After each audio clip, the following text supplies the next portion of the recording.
Hello, good morning. How are you doing? Today is Wednesday, the 5th of November 2025, and this is papertrail.com, a daily streaming all about governance, risk, and compliance in the UK for the SME and mid market firms. Last week, we spoke about the hidden cost of duplication. This week, we'll go further with supplier due diligence, sanction screening, and keeping evidence audit ready year around from a risk perspective. So today's topic is how to cut third-party bribery fraud risks in half the time. And don't worry about the acronyms, there are many in this episode today.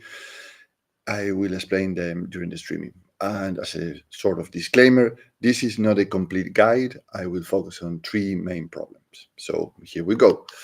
Problem number one is that paper-thin policies don't meet the Bribery Act's adequate procedures bar.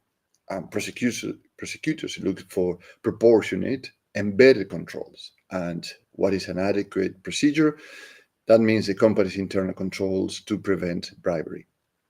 Problem number two, the new failure to prevent fraud offenses require reasonable procedures.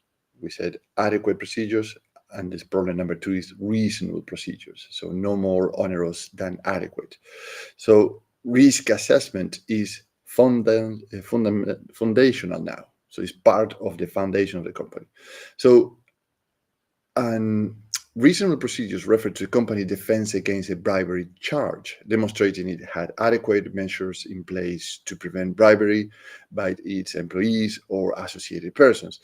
And this is guided by the six principles, which I will not cover today, the six principles, because they deserve a full own chapter. And the problem number three is that HMRC CCO regime expects documented risk-based prevention on tax evasion facilitation. So what is HMRC CCO is the corporate criminal offense of failing to prevent the facilitation of tax evasion, and this is a law introduced in the Criminal Finances Act 2017. So there are three things then to consider: expected documented risk-based prevention, reasonable procedures, and adequate procedures. These three things are a big problem because they are complicated. Think about in life jackets. You size by risk and check the straps, and one size fits all will not keep people afloat, right? So it's not like, we do it this way and that's it. No, it requires different treatments and you have to prove all of them. So here are 3 points to consider to solve this problem. Number one, start with a third-party risk screen. Which country they're coming from, the sector, the government touchpoint, service type, payment method, referral sources, and rate likelihood and impact and set tiers. So the solution two is proportionate measures. So it's a low standard clauses and attestation is good enough. A medium would be training and beneficial owner declaration, and a high equals to senior approval or site video checks and record everything. That's a solution. And number three is avoid the speedfall, relying on brand reputation. So many companies say, we are such brand, such branch, or we are part of this group, that group. And relying on brand reputation is not enough. You have to keep approval expectations logs with reasons and dates and tied to your risk register. And here's the key: tied to your key register. So as you can see, there are problems. They are very, very similar wording and very, very interesting ways to solve this. So you might consider this as very complicated because yesterday we spoke about reasoning, remember? And you can check in my profile in LinkedIn here what we spoke about reasoning. So things get tricky, particularly for SMEs and mid-market companies where there are no dedicated teams, officials, or personnel within the company to run these compliance requirements. This is only one of the 16 frameworks required of any UK company. Then you have health and safety, DVCA for fleet management, GDPR, cybersecurity, and so on and so forth. So there is no wonder that 73% of UK companies outsource and hire consultants or advisors, and this is according to the PwC report issued this year.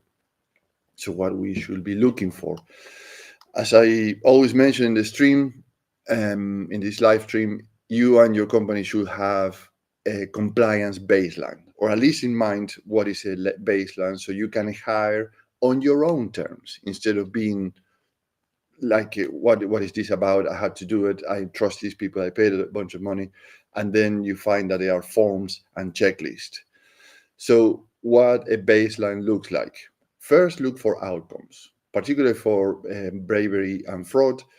You as a client can adopt tier checks and can show that the team did what the team did, when and why, and all mapped to your risk, not just the forms, right?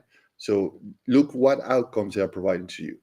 Look what differentiators they are providing to you. So all these bakes to the Ministry of Justice, economic crime and corporate transparency and corporate criminal offences expectations into the templates and links them to your live risk profile.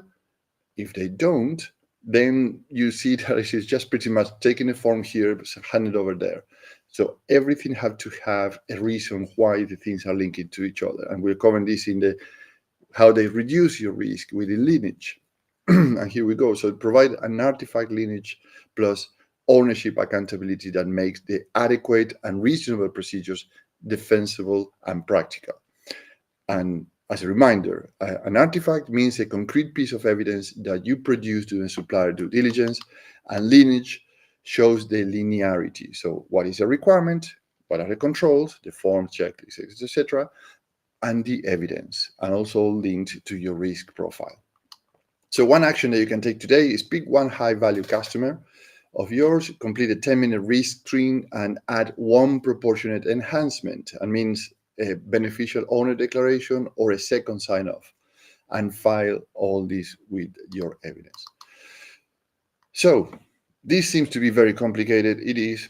It's a lot of attention to details and forms, etc. But there is an easier way. With Paper Trail, you get your proportionate, probable third-party checks done easily for you, and a full Ministry of Justice, economic crime and corporate transparency, and corporate criminal offence, all aligned with your due diligence kit.